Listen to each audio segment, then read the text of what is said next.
"It would be better," replied the old woman, "if you did not echo your mother's absurdities. Our master Secundus, Mr. Pao, now lives in the garden, and all the servants who attend on him stay in the garden. And do you again come and bring the message here?" At these words, Pei Ming smiled. "You're quite right," he rejoined, "in reproving me, for I've become quite idiotic." So saying, he repaired with quick step to the second gate on the east side, where, by a lucky hit, the young servant boys on duty were kicking marbles on the raised road. Pei Ming explained to them the object of his coming. A young boy thereupon ran in. After a long interval, he at length made his appearance, holding, enfolded in his arms, a bundle of clothes, which he handed to Pei Ming, who then returned to the library. Pao Yun effected a change in his costume, and giving directions to saddle his horse, he only took along with him the 4 servant boys, Pei Ming, Tu Lo, Shuang Zhui, and Shou Er, and started on his way. He reached Fing Zhu Yang's doorway by a short cut. A servant announced his arrival, and Fing Zhu Yang came out and ushered him in. Here he discovered Shou Pan, who had already been waiting a long time, and several singing boys besides, as well as Jiang Yuhan, who played female roles, and Yun a courtesan in the Jinshang court. The whole company exchanged salutations. They next had tea. "What you said the other day," smiled Pao Yu, raising his cup, "about good fortune coming out of evil fortune, has preyed upon my mind both by day and night, that the moment I received your summons, I hurried to come immediately." "My worthy cousins," rejoined Fing Zhu Yong, smiling, "you're all far too credulous. It's a mere hoax that I made use of the other day. For so much did I fear that you would surely be refused if I openly asked you to a drinking bout, that I thought it fit to say what I did. But your attendance today, so soon after my invitation, makes it clear, little though one would have thought it, that you've all taken it as pure gospel truth." This admission evoked laughter from the whole company. The wines were afterwards placed on the table, and they took the seats consistent with their grades. Fing Zhu Yang first and foremost called the singing boys and offered them a drink. Next, he told Yun a to also approach and have a cup of wine. By the time, however, that Shou Pan had had his 3rd cup, he of a sudden lost control over his feelings, and clasping Yun e's hand in his, he smiled and said, "Do sing me that new ballad of your own composition, and I'll drink a whole jarful, will you?" This appeal compelled Yun e to take up the guitar. Then she sung, "Lo, lovers have I too. To set aside either I cannot bear. When my heart longs for you to come, it also yearns for him. Both are in form handsome and fair. Their beauty, to describe it would be hard. Just think, last night when at a silent hour we met in secret by the trellis frame laden with roses white, one to his feelings stealthily was giving vent, when lo, the other caught us in the act, and laying hands on us, there we 3 stood like litigants before the bar, and I had verily no word in answer for myself to give." At the close of her song she laughed. "Well now," she cried, "down with that whole jar."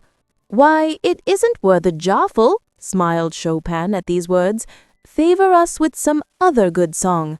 "Why, listen to what I have to suggest," Bao Yu interposed, a smile on his lips. "If you go on drinking in this reckless manner, we will easily get drunk, and there will be no fun in it. I'll take the lead and swallow a large cupful and put in force a new penalty, and any one of you who doesn't comply with it will be melted in 10 large cupfuls in quick succession." Speedily rising from the banquet, he poured the wine for the company. Fing Zhu Yong and the rest meanwhile exclaimed with one voice, "Quite right, quite right." Bao Yu then lifted a large cup and drained it in one draught. We will now dilate on the 4 characters sad, wounded, glad, and joyful.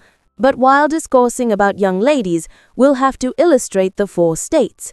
At the end of this recitation, we'll have to drink the door cup over the wine and sing an original and seasonable ballad, while over the heel taps to make allusion to some object on the table and devise something with some old poetical lines or ancient scrolls from the 4 books or 5 classics, or with some set phrases. Chopin gave him no time to finish. He was the first to stand up and prevent him from proceeding. I won't join you, so don't count me. This, in fact, is done in order to play tricks on me. But however, also rose to her feet and shoved him down into his seat. What are you in such a funk for? You are fortunate enough to be able to drink wine daily, and can't you sooth even come up to me? Yet I mean to recite by and by my own share. If you say what's right, well and good. If you don't, you will simply have to swallow several cups of wine as a forfeit, and is it likely you'll die from drunkenness? Are you, pray, going now to disregard this rule and drink instead 10 large cups, besides going down to pour the wine? One and all clapped in applause. Well said, they shouted. After this, Chopin had no way out of it and felt compelled to resume his seat.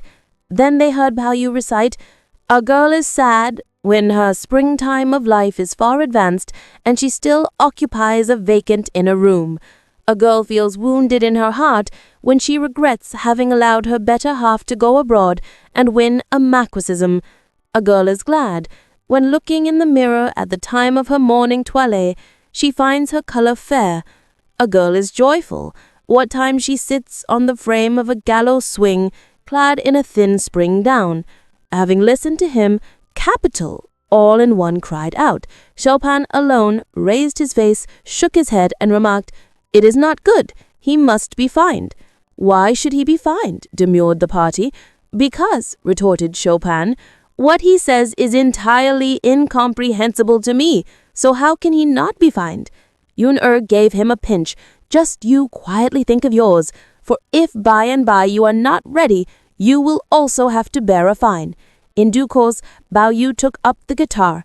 He was heard to sing, "When mutual thoughts arise, tears, blood-stained, endless drop like lentils sown broadcast. In spring, in ceaseless bloom nourish willows and flowers around the painted tower. Inside the gauze lattice, peaceful sleep flies when after dark come wind and rain. Both new-born sorrows and long-standing griefs cannot from memory ever die. Even yade fine rice in gold drinks they make hard to go down. They choke the throat. The lass has not the heart to desist gazing in the glass at her wan face. Nothing can from that knitted brow of hers those frowns dispel. For hard she finds patient to abide till the clepsydra will have run its course. Alas, how fitly, like the faint outline of a green hill which note can screen, or like a green-tinged stream which ever ceaseless floweth onwards far and wide.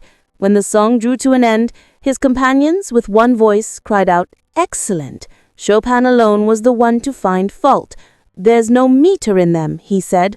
Pao Yu quaffed the opening cup and then, seizing a pear, added, "While the rain strikes the pear blossom, I firmly close the door," and thus accomplished the requirements of the rule. Thing Zu Ying's turn came next. "A maid is glad," he commenced, "when at her first conception she gives birth to twins both sons. A maid is joyful when she on the sly to the garden creeps crickets to catch. A maid is sad when her husband some sickness gets and lies in a bad state. A maiden is wounded at heart when a fierce wind blows down the tower where she makes her toilette." Concluding this recitation, he raised the cup and sang, "Thou art what I would call a man, but thou art endowed with somewhat too much heart.